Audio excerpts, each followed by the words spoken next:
Committee on Strategic Competition between the U.S. and China. Carlos Gimenez is with us once again. Congressman, why does the president think he's not going to be to blame if the U.S. defaults on its debt? That was a new one yesterday.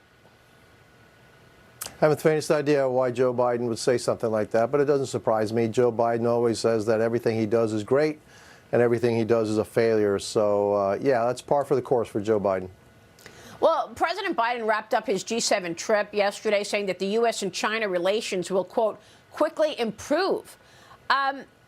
There's been no response to all of these provocations from Communist China. I spoke with the chairman of the House Foreign Affairs Committee yesterday, Michael McCall, on Sunday Morning Futures, and he is sending the alarm about China's control of its supply chain, basically talking about what Xi Jinping said specifically himself. Watch this. They set up all these national security laws that allow them to go in and raid American companies in China. But most disturbingly is a quote from Xi Jinping himself, who says, we want to get foreign nations dependent on our supply chains so that down the road we can cut them off from these supply chains. It's very clear what their intention is here. And, you know, we saw it after COVID with medical. We see it with rare earth mineral and also semiconductors. If they can make the world dependent on them with supply chain, they also have the power to cut it off. And that came out of Chairman Xi's own mouth, out of his words. And we have to take that seriously.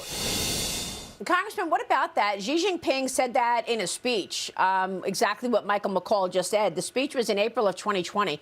And he said we've got to enhance our superiority across the supply chain, make the whole world reliant on us so that we can shut it off whenever it is convenient. Yeah, that's exactly right. And that's what we're finding out in the Select Committee on China and the competition with China. And that for the president to say that somehow relations are going to get better with China, again, remember what I always say, never listen to what he says, watch what he does. So if he says it's going to get better, it's going to get worse. And every indication that we have is that it is going to get worse. We have the issue with Taiwan. We want our American companies to start getting out of China because I fear that eventually they'll nationalize those enterprises. Apple is unbelievably vulnerable to China right now, and we've advised them, hey, it's time to get out because eventually China will pull that string and China will cut you off. Well, this is such an important point that you make. Investors are watching, and they may very well own Apple stock. And you just said Apple is incredibly vulnerable right here. We know that China has national security laws which enable it to just march into any company, American, Chinese, whatever company it is, they will march in there and they will raid the company and steal their intellectual property. They just did it with Bain & Company. So what response have you gotten from Apple from these warnings? Well, look, Apple and other companies, that they're so invested. They have so much investment in China, so many workers, so much of their production capacity is in China that it's tough for them to get out, right away. They need to, because eventually it's going to cost them, and it's going to cost the world. China will use its supply chain to get what it wants. It has absolutely no problem in forcing people, coercing people and companies and countries to do their bidding by simply saying, well, we're going to cut you off from this, that, and the other, including the United States of America. That's why we need to decouple from China and decouple as soon as we can. They are our adversary. Every single dollar that we send to China for everything that we buy here is actually going to be used against us. We need to wake up to that fact, and we need to start acting accordingly. By the way, we're seeing this play out right now. Micron Semiconductor stock is down 5% this morning because China is now banning the U.S. chip maker from selling to Chinese companies working on key infrastructure projects. This is a major escalation of an ongoing battle between the two nations. That China is banning American company Micron Technology from working with the Cyberspace Administration of China. They announced the decision last night. And the stock this morning is one of the story stocks of the morning on Wall Street. It's down 5%.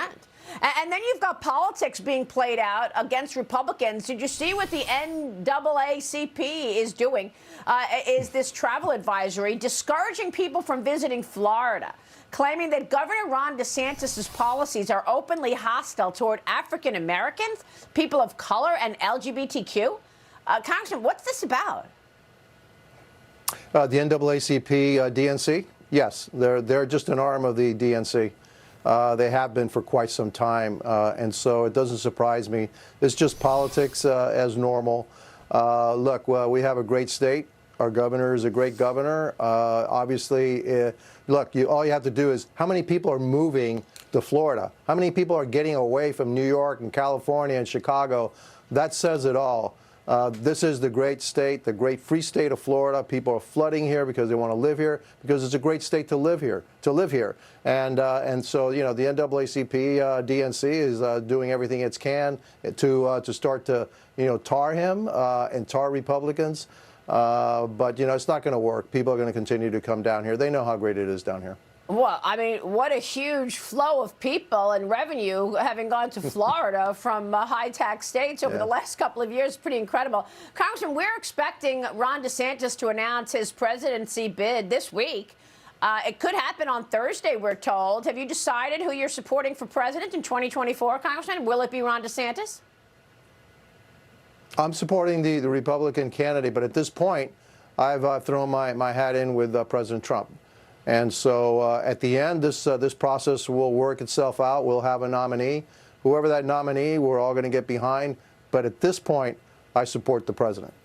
President Trump is certainly leading in the polls, much higher than Ron DeSantis. But we'll see what happens when DeSantis announces this week. Congressman, it's good to see you this morning. Thank you, sir.